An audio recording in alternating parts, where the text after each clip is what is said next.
Okay,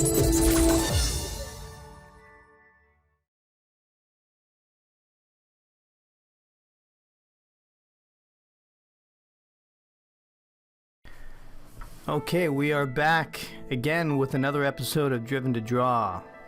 So what are we going to sketch today? Well, today we are going to sketch something like an Audi. I call it an Audi sketch because I don't really know what else to call it, and Audi always sounds good.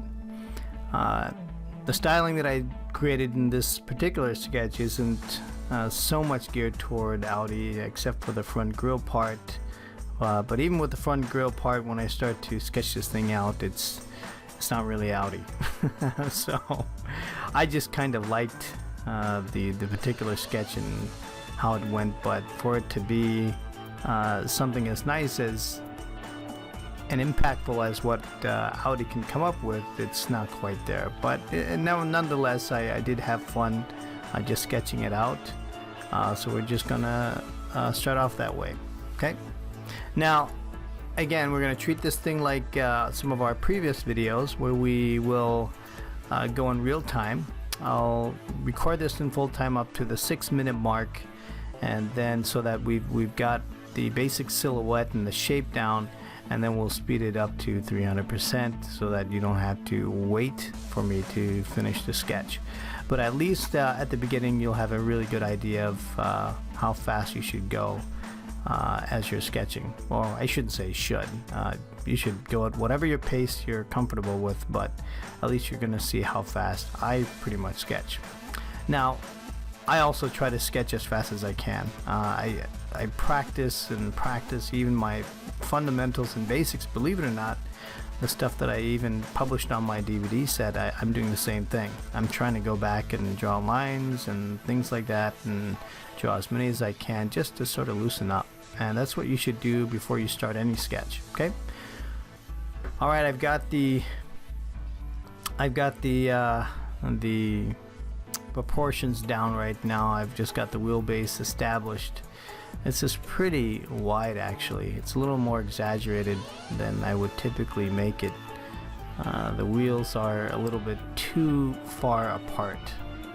It's almost like 6 or 3 wheels apart, which is too much. That's getting into sort of a sedan proportion. But since I've already started it, I'm just going to keep moving. I'm not going to correct it. We'll just see what we can end up with here. After all, it's just one sketch, and the intent is for you to crank some of these things out as quickly as you can and just keep going. All right. I don't know what you guys think about Audi styling, but I like it. I think they've done a terrific job of really progressing the design along from back in the 2000 time frame when they released the Audi TT, which was an awesome design. It was like Bauhaus on wheels. Everything was just simplistic forms and shapes. And look at what they've done now. In fact, if you see most of these cars, all the cars are getting really aggressive. They're getting mean. They have this aggressive front end, and the headlamps are always angled aggressively, so it gives the whole car a very sporty look to it. When I look back at the Audi TT, it looked pretty passive. As cool of a car that it looked at the time, to be able to get a conceptual car and to be able to execute it in production really well was one of the first of its kind. I think they did first of its kind, I guess I should say, for that particular year. Yeah. If you look at what they did in the 50s, I mean, they created some really phenomenal looking shapes at that time, and somehow in the 80s all that was lost, and Audi really stepped up with their A4 and the Audi TTs and the A6s that came in on the latter part of the 1990s, and they've just progressed into just beautiful styling, sheet metal forming that they've done to create some really interesting shapes and graceful, I guess is what you call it. Some people I've talked to or who have written on the blog hate them because they think that Audi's really boring and there's not much style there. They're kind of bland. And there's I have to say there's a balance, there's a delicate balance. I think Audi, at least from when they started, especially I would say with the introduction of the A5 or the S5 back in, I think, was it 2008? Could be wrong, 2008, 2007, 2008, 2009 time frame. Anyhow, the A5 was just to me just a beautiful design because it allowed you to look at the car and just the forms. You didn't have to really concentrate on much of the details because there weren't a lot of details. You didn't have a lot of chrome effects, or you didn't have a lot of chrome applique throughout the vehicle, and you didn't have any useless details. Some people will call that boring, but I think for that particular kind of car, it's compelling, and man, I tell you, that car looked just good in every single angle, whether you looked at it from the front, the side, the rear. Every curve and every character line and every bend in the sheet metal had purpose. That's really hard to do. And I think probably now, if I look at it, there are probably some better designs out there. I think even BMW is really good. But the tautness is what really grips me. You start to look at the car as a sculptural piece of art, a sculptural piece of form. And so when you're looking at the door panel and you're looking at the quarter panel, all the surfaces and the transitions are so beautifully graceful and elegant that it's really difficult to be able to achieve something like that and be able to appreciate that. Now, some people who have argued with me on Audi have given me examples of, well, look at the Camaro.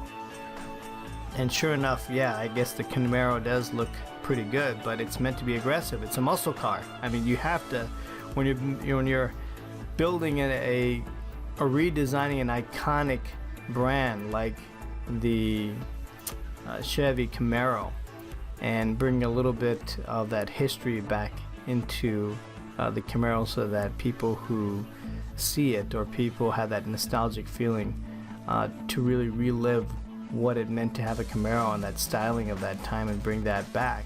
That's again, it's another hard thing to do, but again, it's a muscle car. It has to be big, it has to be bold, it has to be muscular, it has to have a wide stance.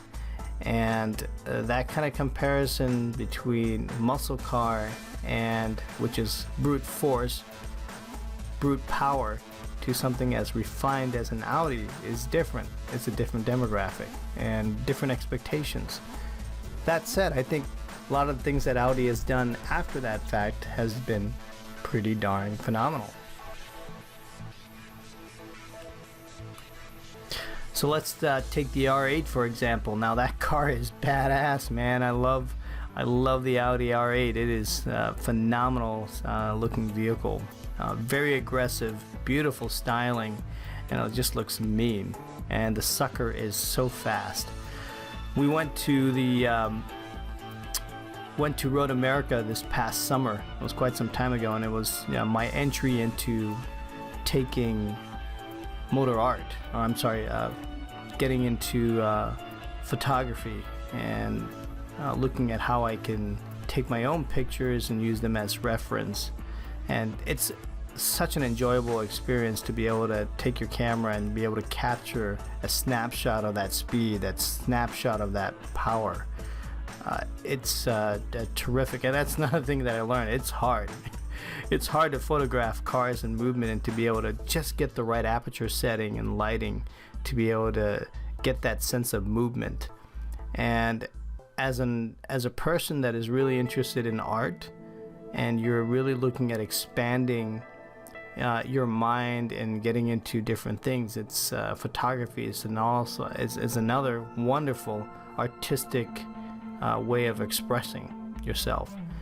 And you can use that imagery and your photographs to be able to create new paintings, which is what I thoroughly intend to do. And I think it's going to be another thing that I plan to post up here, so that you guys can kind of learn along with me as I'm showing that whole process side to it. Alright, we've been going through this painting. The sketch. You can look at some of the curves and just some of the characters. A little bit of Audi S5 in this. This is really more of just a form exploration. Nothing really feasible looking, especially those headlamps are a little crazy. But all I'm doing is just kind of exploring shape and form and seeing what I can come up with. Nothing too fancy here. In fact, that grille, as I look through it, it could probably be a lot larger, and it's very much early 2000s, 2000-ish, which they've completely passed. But that grille is really huge now for Audi. They really emphasize that grille, which by the way really comes from a single frame design from Walter de Silva, who had come in from Alfa Romeo, sorry, to take over Audi's design studio. So what he did was that he introduced this bold styling of the grille and sort of got rid of the separation that you have between the top and the bottom, where you had that center strip. So he came in, and within the mid-2000s he was able to have this bold, large grille that sort of defined the vehicle and gave it a lot more character, strength, boldness. And that's really what helped Audi as a brand. It had more character and it had more strength. And that grille, it sort of reminds me of some of the old Grand Prix cars of the past, where you have, or if you look at some of the old Audis, it's very well defined, that large open grille on the Grand Prix. Alright, so what I'm doing here, you may have already missed it, but I've got another overlay. And so what I am doing here is to take that character line, I change the section. So I want you to pay attention to that. You can actually go back and rewind it, because I was sort of talking about the history and stuff, but just notice how I'm trying to change shapes and see what it does. So I have to rethink the transitions all over again. I can't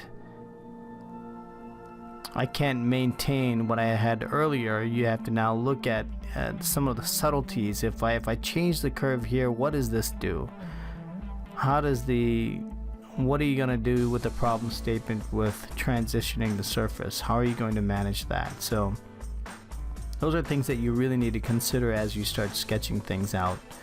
You're really problem solving, and you can't do that unless you have a firm foundation of your basics and understand how form works. And this is just great practice for it. The sketch is, the style is okay. I didn't really come up with anything that's terrific here, but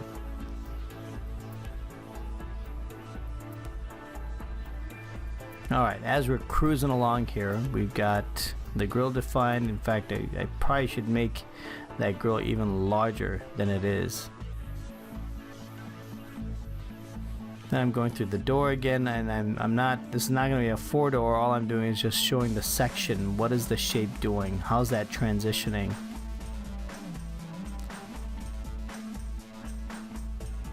Adding the wheel, the center of that wheel.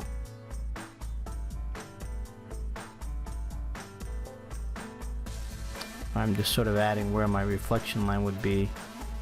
I'll make some adjustments here as I go through it, but actually reflection has to, we'll just put in some cross-hatch the area right here.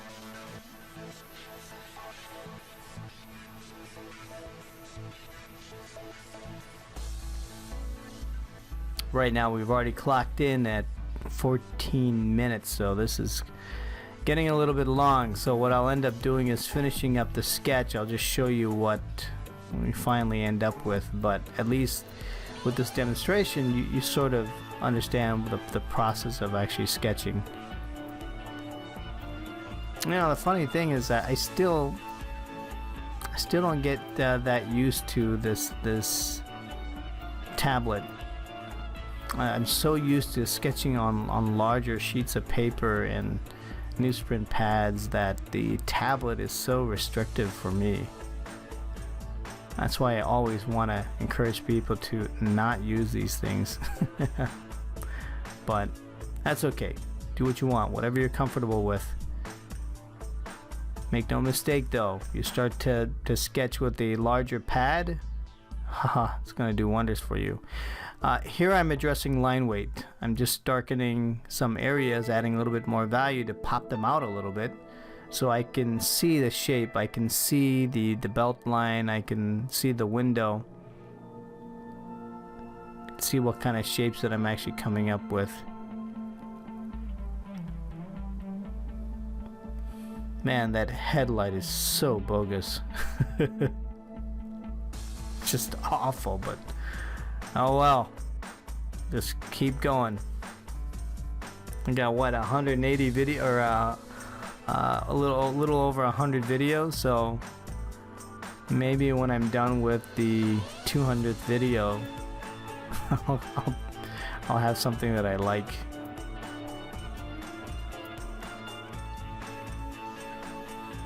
Alright, once again we're adding some value. We're popping that out. We've got the 90s grill there. And this is the completed sketch. So anyway, I hope you guys enjoyed this demonstration. We'll see you next time. Driven to Draw. Thanks for watching.